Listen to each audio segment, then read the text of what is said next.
नमस्कार। The MBBS planet पे मैं शोभित एक बार फिर से आप सभी का बहुत बहुत स्वागत करता हूं। आज की वीडियो का विषय है कि अपने मार्क्स या फिर अपनी रैंक के हिसाब से आप एक परफेक्ट प्रेफरेंस लिस्ट किस तरीके से बना सकते हैं। इस वीडियो के माध्यम से मैं आपको बताना चाहता हूं कि अलॉटमेंट का बेसिस क्या होता है, किन बातों का आपको ध्यान रखना चाहिए और चॉइस फिलिंग लिस्ट या फिर कॉलेज लिस्ट या फिर कॉलेज प्रेफरेंस लिस्ट, जिस भी नाम से आप जो एमसीसी की चॉइस फिलिंग में यानी कि आपको वेबसाइट पे जो कॉलेज की लिस्ट एंटर करनी है उसको आप बुलाते हैं, उसके बारे में डिटेल में मैं आपको बताना चाहूँगा कि किस रैंक पे आपको किस तरीके से किन चीज़ों का ध्यान रखना चाहिए चॉइस फिलिंग लिस्ट बनाते समय, उसके क्या फीचर्स होते हैं। इसी के साथ में मैं आपको दिखाऊंगा कुछ चॉइस फिलिंग लिस्ट जो कि लास्ट ईयर के स्टूडेंट की हैं, जो कि टोटली डिफरेंट है, उसमें मैं आपको समझाऊंगा। क्योंकि आपके चॉइस फिलिंग के इर्द गिर्द बहुत सवाल होते हैं, जिसमें कि सबसे इंपॉर्टेंट सवाल होते हैं कि सर कितने कॉलेज डालने चाहिए, कॉलेजेस का ऑर्डर क्या रखना चाहिए, बॉन्ड वगैरह का ध्यान कैसे रखना चाहिए, नए पुराने कॉलेजेस को कैसे रखना चाहिए। तो बेसिक से एक चीज़ हम समझेंगे और मेरी आप सभी से रिक्वेस्ट है कि इस वीडियो को पूरा कंप्लीट आप ज़रूर देखें ताकि आप अलॉटमेंट के कॉन्सेप्ट को समझ पाएँ, जो कि मैं आपको एमसीसी के ऑफिशियल लिस्ट से रिलेट करके समझाऊंगा। वीडियो बनाने का मेरा पर्पस है, जो मेरा लास्ट लाइव सेशन था मैं आगे भी रेगुलर लाइव देता रहूँगा। अभी भी आप लोग स्टक हैं इन चीज़ों में कि कौन सा कॉलेज मिलेगा, तो इसके लिए मैंने क्या किया है कि अपनी ऐप पे जो मेरे कॉलेज प्रेडिक्टर की लिस्ट पड़ी हुई है, सब कैटेगरी की अलग अलग तीनों राउंड की जो एक साथ वाली लिस्ट है, जो आपने अगर चैनल पे पहली बार आए हैं तो आप पीछे जाके देख सकते हैं, अगर आप पुराने हैं तो आप सभी लोगों ने फॉलो किया है। प्रेडिक्टर की लिस्ट को मैंने फ्री ऑफ कॉस्ट ऐप पे डाला हुआ है, आप ऐप डाउनलोड करके देख सकते हैं। तो इस चीज़ से थोड़ा सा बाहर आ जाइए कि आपको कौन सा कॉलेज मिलेगा, क्योंकि ये बहुत इंपॉर्टेंट है कि एक प्रॉपर चॉइस फिलिंग लिस्ट बनाने को लेके आप चीज़ों को रिसर्च करें, एम्फसाइज करें और अपनी लिस्ट बनाने की तैयारी करें, क्योंकि काउंसलिंग अब आपकी ऑलमोस्ट जुलाई के फर्स्ट से सेकेंड वीक में स्टार्ट होने के संकेत आ रहे हैं। चाहे कॉमन काउंसलिंग हो चाहे कोई भी काउंसलिंग हो, प्रेफरेंस का मीनिंग सेम रहेगा, अलॉटमेंट का बेसिस सेम रहेगा। तो इस वीडियो को डिटेल में रखिएगा, क्योंकि चॉइस फिलिंग लिस्ट ही है जिससे कि आपको कॉलेज मिलेगा। प्रिडिक्शन वो चीज़ नहीं है जिससे आपको कॉलेज मिलेगा। इस बात को आप समझने की कोशिश करिए। आप कितने भी लोगों से पूछ लें, आपको कोई 2 कॉलेज 4 कॉलेज बता ले, बट जब तक आप एक सफिशेंट नंबर में चॉइस फिलिंग लिस्ट में कॉलेजेस को नहीं रखेंगे तब तक आपको खुद संतोष नहीं होगा, चाहे आपकी रैंक कुछ भी हो। तो स्टार्ट करते हैं डिले न करते हुए चॉइस फिलिंग लिस्ट को। ध्यान से देखिएगा, एक एक चीज़ बारीकी से आपको बताऊंगा, सारी डिटेल्स आपको समझाऊंगा एंड बहुत अच्छा गाइडेंस आपको मिलने वाला है। तो शुरू करते हैं। तो देखिए, जो आपका रिजल्ट पब्लिश होता है, ये लास्ट ईयर की काउंसलिंग का सेकेंड राउंड का रिजल्ट है, जो कि आप स्क्रीन पे देख सकते हैं। तो यहाँ पे आप देखेंगे कि जो आपकी रैंक है ये आपकी ऑल इंडिया रैंक है और रैंक के सीरियल में रिजल्ट पब्लिश होता है। तो जो सबसे पहली चीज़ होती है अलॉटमेंट को लेके, यानी कि जब आपकी चॉइस फिलिंग ओवर हो जाती है, आपका जब रिजल्ट प्रोसेस होता है, तो रिजल्ट के प्रोसेस में जो पहली प्रायोरिटी होती है, यानी कि जो पहली प्राथमिकता दी जाती है, वो किसी कैंडिडेट की रैंक को दी जाती है। यानी कि अलॉटमेंट की जो शुरुआत है वो पहले रैंक वाले से की जाती है और उसके बाद में दूसरा, तीसरा, चौथा और इसी तरीके से आगे तक जितने भी बच्चे हैं उनको अलॉटमेंट किया जाता है। तो ये जो मैंने यहाँ पे एक फॉर्मेट बनाया हुआ है, इसका मीनिंग मैं आपको समझाता हूँ कि इसका मीनिंग क्या है। जैसे सपोज करिए आपकी जो ऑफिशियल चॉइस फिलिंग लिस्ट है वो कुछ इस तरीके से दिखती है। ये एक लास्ट ईयर के बच्चे की चॉइस फिलिंग लिस्ट है। यहाँ पे आपका कॉलेज का नाम होता है, जैसे आप जो एमसीसी की वेबसाइट होती है वहाँ पे आप सभी ने अमेजन या फ्लिपकार्ट कभी ना कभी ज़रूर इस्तेमाल किया होगा, आई एम श्योर। तो बिल्कुल उसी तरीके से कॉलेज के नाम लिख के आते हैं और वहाँ पे एक ऐड का बटन होता है, जो कि जब आपकी चॉइस फिलिंग ओपन होगी तब मैं आपको डेमो भी बना के दिखाऊंगा। अभी वेबसाइट ही नहीं एक्टिव है तो डेमो बनाना पॉसिबल नहीं है। तो उस ऐड के बटन को क्लिक करके आप अपने कॉलेज की लिस्ट में उसको ऐड कर सकते हैं।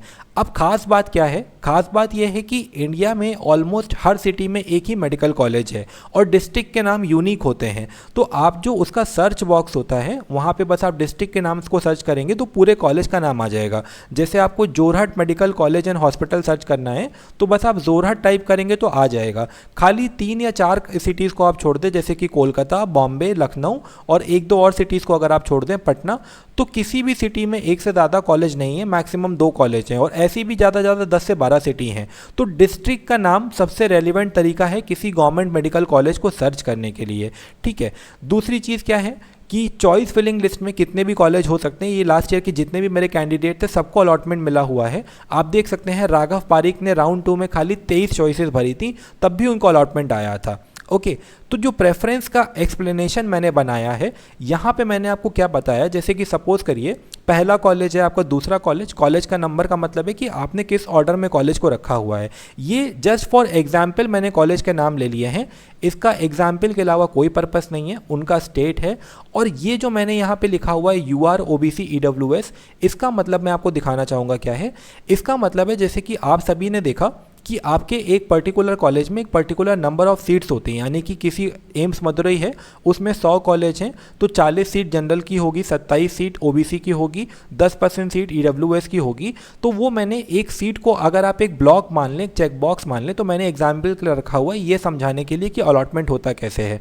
तो सपोज करते हैं ये कोई कैंडिडेट है जिसकी रैंक है, हम मान लेते हैं 5024 रैंक है, कोई भी रैंक हम मान सकते हैं, इसमें कोई वो नहीं है। तो जब आपका प्रेफरेंस का अलॉटमेंट हो रहा होगा, कॉलेज का अलॉटमेंट हो रहा होगा, तो पहले रैंक वाले को अलॉट होगा, फिर दूसरे वाले को होगा, फिर तीसरे वाले को होगा। जब इस 5024 रैंक के बच्चे पे सॉफ्टवेयर पहुंचेगा, एल्गोरिदम पहुंचेगी, तो इस बच्चे की ये जो चॉइस फिलिंग लिस्ट है, कोई भी लिस्ट हो सकती है, उस लिस्ट में कितने भी कॉलेज हो सकते हैं, कोई कंपल्शन नहीं है। सबसे इंपॉर्टेंट बात आपको ये ध्यान रखनी है कि हर राउंड में आप एक नई चॉइस फिलिंग लिस्ट एंटर कर सकते हैं, चाहे आपने वो कॉलेज ज्वाइन किया हो, चाहे वो राउंड 1 हो, राउंड 2 हो, मॉपअप हो, आप एक नई चॉइस फिलिंग लिस्ट एंटर कर सकते हैं, या फिर कितने भी चेंजेस कर सकते हैं, कितने भी स्टेट के कॉलेज डाल सकते हैं, कोई भी रिस्ट्रिक्शन नहीं होता है। आप एक कॉलेज भी डाल सकते हैं, आप 333 कॉलेज भी डाल सकते हैं, आप सारे के सारे कॉलेजेस भी डाल सकते हैं। अगर हाँ, थोड़ा सा मैं आपको कट ऑफ को लेकर अपडेट करना चाहूँगा कि जो कट ऑफ है वो आपका जो मैंने बताया था ऑलमोस्ट वही रहने वाला है। 2 से 4 कॉलेज नए अपडेट हुए हैं, ऐड हुए हैं, तो उससे थोड़ा बहुत 100-200 300 रैंक का फ़र्क आएगा। बट मेजरली जो कट ऑफ आपको बताया गया था मॉपअप तक 25,000 के अराउंड और राउंड 1 में 20,000 के अराउंड वो रहने वाला है। तो अब बात करते हैं कि आप अपने रैंक पे एक प्रेफरेंस लिस्ट परफेक्ट कैसे बना सकते हैं। पर उसके लिए आपको सबसे पहले ये समझना होगा कि अलॉटमेंट का बेसिस क्या होता है, अलॉटमेंट कैसे होता है। तो ये 5024 रैंक का जो बच्चा है, इस पे प्रेफरेंस अलॉट होने के लिए आया, उस बच्चे की लिस्ट में जो पहला कॉलेज होगा एम्स मदुरई, सपोज करते हैं उस बच्चे की लिस्ट में पहला कॉलेज है एम्स मदुरई, उसकी रैंक पे आने पे उसके पहले कॉलेज में अगर कोई सीट खाली होगी, ये हम बात कर रहे हैं पहले अगर जनरल कैटेगरी का बच्चा, उसके बाद में कोई कैटेगरी का बच्चा हो वो मैं आपको समझाऊंगा। अगर जनरल कैटेगरी का बच्चा है, अगर कोई सीट खाली हो तो वो उसको वहीं पे अलॉट कर देगा और उस बच्चे को अलॉट करके अगले बच्चे पे, यानी कि 5025 रैंक पे जो बच्चा होगा उस पे बढ़ जाएगा। ये ऑर्डर ये नहीं देखेगा कि क्या इस बच्चे ने एम्स मदुरई अगर पहला कॉलेज है तो इसके नीचे कोई अच्छा कॉलेज छोड़ दिया। जैसे कि आप सभी को पता है कि एम्स जोधपुर और एम्स भोपाल जो हैं वो हायर रैंकिंग पे आते हैं एम्स मदुरई पे। अगर वहाँ पे भी सीट खाली होगी तो वो प्रेफरेंस यानी कि वो सॉफ्टवेयर जो है वो चेक नहीं करेगा क्या दूसरे नंबर पे बेहतर कॉलेज है, वहाँ पे सीट खाली है तो मैं इस 5024 वाले बच्चे को अलॉट कर दूं। ऐसा नहीं होता है। अलॉटमेंट कैसे होता है कि आपने अपने कॉलेज की जो लिस्ट बनाई, अगर उसमें पहले कॉलेज में सीट खाली है वो आपको अलॉट कर देगा। पहले में सपोज करिए कि सीट भरी हुई थी, कोई सीट नहीं थी पहले कॉलेज में, तो वो फिर अगले कॉलेज को यानी कि एम्स जोधपुर को चेक करेगा। अगर एम्स जोधपुर में भी सीट नहीं थी फिर वो अगले कॉलेज को यानी कि एम्स भोपाल को चेक करेगा। अगर वहाँ पे भी सीट नहीं थी फिर वो अगले कॉलेज को चेक करेगा। तो जब तक उसको किसी कॉलेज में एक खाली सीट नहीं मिल जाती है तब तक वो चेक करता रहेगा। और जैसे ही उसको कोई खाली सीट मिलती है, सपोज करते हैं कॉलेज नंबर 15 पे यानी कि GMC नागपुर में एक उसको खाली सीट मिलती है, जनरल की जो आखिरी वाली सीट है वो खाली बची हुई है, यहाँ पे उसको अलॉटमेंट देके वो अगले बच्चे पे यानी कि 5025 में मूव कर जाएगा। तो इस तरीके से जो अलॉटमेंट का सिस्टम है वो काम करता है, ये ध्यान देने की बात है। सीट 1, सीट 2, सीट 3 मेरा लिखने का कारण ये है कि आपकी जनरल की 40 सीटें होती हैं, तो मैंने बस आपको एग्जाम्पल लेने के लिए बताया है कि जनरल कैटेगरी की एक सीट खाली तो वो भर देगा। अब बात करते हैं हम कि कैटेगरी में अलॉटमेंट कैसा होता है। तो अगर हम कैटेगरी की बात करते हैं, सपोज करिए कि किसी भी कैटेगरी का बच्चा है, चाहे वो OBC हो, EWS हो, SC हो, ST हो, सबका सेम प्रोसेस है। जैसे कि सपोज करिए आपकी लिस्ट पे आया किसी OBC कैटेगरी के बच्चे की या फिर किसी कैटेगरी के बच्चे की रैंक है 6024, ठीक है। उसका वो पहला कॉलेज देखेगा, उस पहले कॉलेज में, ठीक है, पहले कॉलेज में जाके पहले चेक करेगा। अगर सीट 1 पे अलॉटमेंट हो चुका है, सीट 2 पे यानी कि जनरल की सारी सीटों पे अलॉटमेंट हो चुका है, तब वो उस पर्टिकुलर कैटेगरी की जो सीट होगी वहाँ पे जाके उसको चेक करेगा। अगर वो बच्चा मेरिट में है उसके लिस्ट में जो पहला कॉलेज है वहाँ पे अगर जनरल कैटेगरी की सीट खाली है तो कैटेगरी वाले को भी जनरल की सीट अलॉट हो जाएगी, उसका प्रेफरेंस टर्मिनेट हो जाएगा। सपोज करिए आपने यहाँ पे एम्स जोधपुर रखा हुआ है, वहाँ पे आपकी ओबीसी कैटेगरी की सीट खाली है और पर आपका वहाँ तक प्रेफरेंस पहुँचेगा ही नहीं, आपको पहले ही जनरल कैटेगरी में वो अलॉट होके वो हो जाएगा। तो मूल बात ये है कि अपना प्रेफरेंस आपको बहुत केयरफुली बनाना चाहिए। अब आपको ध्यान किन बातों का देना है, तो सबसे ज़्यादा जो ध्यान देने वाली बात है वो ये है कि जब आप अपना प्रेफरेंस बना रहे हो तो एक एक कॉलेज का जो ऑर्डर है, कॉलेज 1, कॉलेज 2, कॉलेज 3, वो इस तरीके से होना चाहिए जिस ऑर्डर में आप उन कॉलेज को प्रायोरिटी दे रहे हैं। जैसे कि आपका अगर इस तरीके से है कि अगर मैं राजस्थान से हूँ तो मैं सबसे पहले एसएमएस जयपुर प्रेफर करूंगा, एसएमएस जयपुर नहीं मिला तो मैं आरयूएचएस चला जाऊंगा, वो भी नहीं मिला तो मैं एसएमएस बीकानेर चला जाऊंगा, वो भी नहीं मिला तो जोधपुर चला जाऊंगा। उसके बाद मैं जोधपुर से नीचे के कॉलेज में राजस्थान में नहीं लूंगा, मैं बॉम्बे में लूंगा, तो वो कॉलेज उसके नीचे आ गया। तो ये सिंपली एक प्रायोरिटी बेसिस है कि ऐसा नहीं तो ऐसा, दूसरा नहीं तो तीसरा, तीसरा नहीं तो चौथा।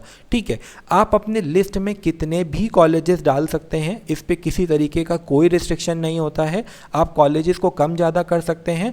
बस इम्पॉर्टेंट एक चीज़ है, वो ये है कि आपकी रैंक पे लास्ट ईयर जो कॉलेजेस मिले थे, ऐसा एक कॉलेज वहाँ पे होना चाहिए जिसमें आपके मिलने की पॉसिबिलिटी है। जैसे कि किसी बच्चे की 6024 रैंक है, अगर उसने खाली वो कॉलेज डाले जो कि रैंक 1000 तक या 2000 तक मिले हुए थे, तो शायद उस बच्चे को कॉलेज मिलने की कोई पॉसिबिलिटी नहीं होगी। अगर उस बच्चे ने एक भी कॉलेज ऐसा डाल दिया जो कि लास्ट ईयर 10,000 रैंक पे मिला था, तो ऐसा तो वो नहीं होगा कि 10,000 रैंक का कॉलेज जो है वो काफ़ी ऊपर आ जाएगा, 6,000 रैंक पे नहीं मिलेगा, वो फॉर श्योर उसको मिल जाएगा। तो बस एक चीज़ इंपॉर्टेंट है कि आपने जो कॉलेज डाला है उसकी आपके रैंक पे मिलने की पॉसिबिलिटी होने चाहिए, चाहे वो कितने भी कॉलेज हों। अगर आपकी रैंक 10,000 है, आप 5,000 रैंक तक के सारे कॉलेज डाला है, पर आपने ऐसा एक भी कॉलेज नहीं डाला जो कि 10,000 रैंक या फिर 9,000 रैंक पे लास्ट ईयर मिला था, तो आपको कॉलेज का अलॉटमेंट नहीं होगा। काफ़ी बच्चे या काफ़ी पेरेंट्स यहाँ पे ये सोच के कंफ्यूज हो जाते हैं कि अगर हमने कोई लोअर रैंक का कॉलेज डाल दिया तो हमें वो कॉलेज अलॉट हो जाएगा। तो बच्चे क्या करते हैं कि खाली एम्स डाल के चले आते हैं, खाली टॉप कॉलेजेस को डाल के चले आते हैं, जो कि एक बहुत बड़ी गलती होती है। तो इस तरीके की गलतियाँ आप मत करिए, एक प्रॉपर प्रेफरेंस लिस्ट बनाइए। आपकी रैंक जो है उस रैंक के 2-3 हज़ार रैंक ऊपर, 2-3 हज़ार रैंक नीचे जो भी कॉलेजेस मिले हुए हैं, उसको जो प्रेडिक्टर वाली लिस्ट ऐप पे पड़ी हुई है उसका बेनिफिट उठा के आप अपने कॉलेजेस को सिलेक्ट करिए, उन कॉलेजेस को एक ऑर्डर में लगाइए, तब जाके एक अच्छा प्रेफरेंस आपका तैयार होगा। आप जिस रैंक पे हैं, सपोज करिए अगर आपकी 17,000 रैंक है तो आपको उसी रीजन में कॉलेज मिलने की मैक्सिमम प्रोबेबिलिटी है। आप 17,000 पे हैं तो आप ही की तरह 15,000, 14,000, 13,000 हर रैंक का बच्चा एम्स ये सोच के डाल रहा है कि शायद एक सीट आ जाए और मुझे मिल जाए। तो वो शायद भी होने के लिए आपसे, और जहाँ पे एम्स की क्लोजिंग है यानी कि 5,000 रैंक के अराउंड, बहुत सारे बच्चे वो शायद में हैं, तो वो शायद को पार करते हुए एक सीट आपके रैंक पे नहीं आएगी अगर आपकी रैंक सिग्निफिकेंटली डाउन है क्लोजिंग कट ऑफ से। दूसरी बात, क्लोजिंग कट ऑफ को किस तरीके से देखना है। क्लोजिंग कट ऑफ हर साल चेंज होते हैं, तो थोड़ा बहुत आपको स्कोप लेके चलना पड़ेगा।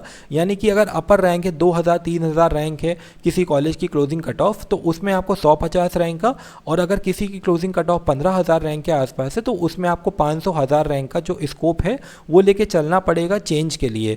उसके बाद में जो बच्चे 10,000 रैंक से ऊपर हैं उनकी जो चॉइस फिलिंग बनती है उसमें आपको राउंड 1 का एटलीस्ट इस बार वेट करना चाहिए, क्योंकि 10,000 रैंक से नीचे के जितने भी कॉलेजेस हैं उन सबका डाटा इस बार राउंड 1 के बाद में चेंज हो जाएगा, क्योंकि न्यू कॉलेजेस ऐड हो रहे हैं। जिस चीज़ को मैं लगातार समझाने की कोशिश कर रहा हूँ अपने बच्चों को भी और यूट्यूब के प्लेटफॉर्म पे भी।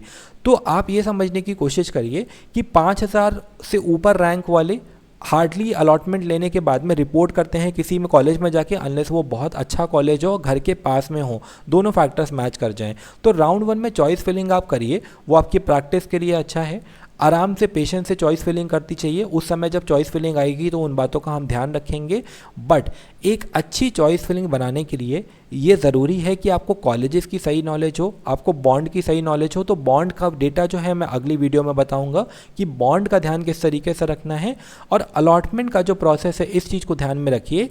ऐसे कॉलेजेस डालिए जो कि आपके रैंक पे पॉसिबल हैं। बहुत सारे बच्चे क्या करते हैं कि ऐसे कॉलेजेस बस डालते हैं, उनके दिमाग में मोस्टली रहता है टॉप कॉलेजेस का। जैसे ये ऑब्वियस है, आप सभी ने मेहनत करी है, आप सभी ये चीज़ देखते हैं कि आपका अच्छे कॉलेजेस किस रैंक पे मिला था। बट मेजरली जो मैं बच्चों से बात करते समय या पेरेंट्स से बात करते समय दिक्कत फेस करता हूँ, या मुझे लगता है कि अप्रोच गलत है, वो ये है कि आप लोग क्या कर रहे हैं कि आपकी कोई भी रैंक है 9,000 12,000, आप अपनी रैंक से ऊपर के कॉलेजेस पे तो बहुत ध्यान दे रहे हैं कि किसी तरीके से वो कॉलेज मिल जाए, बट आप उन कॉलेजेस पे ध्यान नहीं दे रहे हैं जो कि आपको मिल सकता है।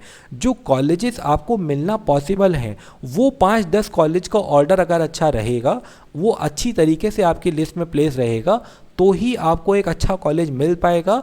एंड राउंड्स के साथ में वो कॉलेजेस अपग्रेड भी होंगे। तो कम से कम एक एवरेज 2-3 हज़ार रैंक के अगर नीचे छोड़ दें, तो एट एन एवरेज 10 से 15 या 20 कॉलेजेस आपके लिस्ट में इस तरीके से इतने परफेक्टली ऑर्डर्ड होने चाहिए कि आपको अलॉटमेंट मिलने के बाद में किसी तरीके का पछतावा ना हो। आपको उसमें स्टेट का भी ध्यान रखना होता है, आपको उसमें बॉन्ड का भी ध्यान रखना होता है। तो आपको जहाँ पे कॉलेज चाहिए, जैसे आपका क्वेश्चन होता है कि सर आपका यूपी में कॉलेज मिल जाएगा नहीं मिल जाएगा, उत्तराखंड में कॉलेज मिल जाएगा कि नहीं, एमपी में मिल जाएगा कि नहीं, कि महाराष्ट्र के मिल जाएगा कि नहीं, तो आपको कॉलेज किसी से पूछने से नहीं मिलेगा, आपको कॉलेज अपनी लिस्ट में डालने से मिलेगा। तो जो भी कॉलेजेस को आप सीख कर रहे हैं, आप जिन कॉलेजेस को लेना चाहते हैं, उनको एक प्रॉपर ऑर्डर बना के अपनी लिस्ट बनाएं।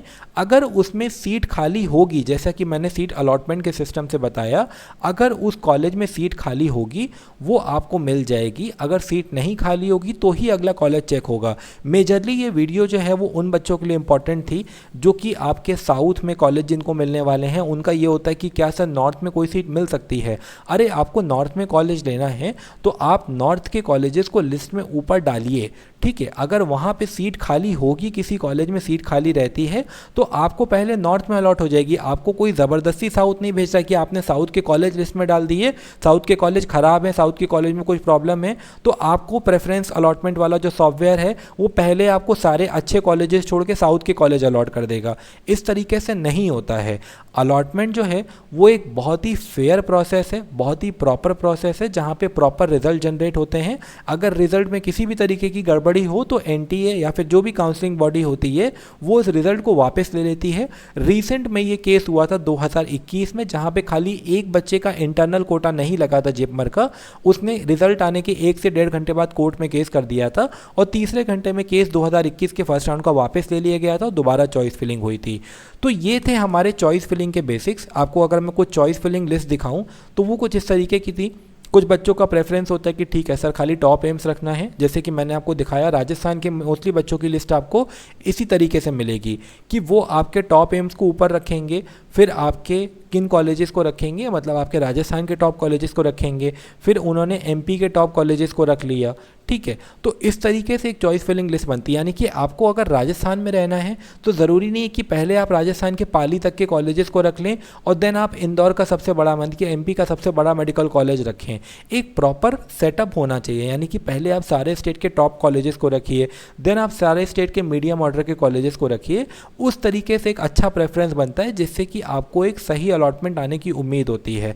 अगर आपका स्टेट से ऑब्सेशन रहेगा कि मुझे राजस्थान में कॉलेज मिल जाए, तो आपके साथ में क्या होगा कि आप राजस्थान के सारे कॉलेज को ऊपर डाल देंगे। अब सपोज करिए कि आपने यहाँ पे कोटा की जगह, कोई बच्चा राजस्थान का है, उसने कोटा की जगह गंगानगर तक के कॉलेज डाल दिए, और उसको हो सकता है कि भोपाल मेडिकल कॉलेज मिलने का चांस बन रहा हो, पर वो अब नहीं मिल पाएगा। तो अलॉटमेंट कराते समय या फिर प्रेफरेंस बनाते समय, चॉइस लिस्ट बनाते समय इन बातों का विशेष ध्यान रखना बहुत ज़रूरी है कि आपका जो भी अलॉटमेंट आपको आए वो आपको अच्छा तभी आ सकता है जब आपने इस तरीके से प्रेफरेंस लिस्ट सारे बातों को ध्यान में रखती हुई बनाई हो। तो उम्मीद है कि आपको ये वीडियो पसंद आई होगी। अगला जो वीडियो है वो बॉन्ड को लेके आने वाला है। हम बॉन्ड को लेके आपको कंप्लीट डिटेल्स देंगे, डिस्क्रिप्शन देंगे कि चीज़ें क्या हैं। सो वीडियो को वेट करिए, इस वीडियो को ज़रूर समझिएगा, और अब समय आ गया है कि आप अपने प्रेफरेंस लिस्ट पे काम करें, क्योंकि उसमें कोई भी डिले होगा तो वो आपको प्रॉब्लम क्रिएट करेगा। So thank you so much for watching the video. मिलते हैं अगली वीडियो में। All the best for your counselling.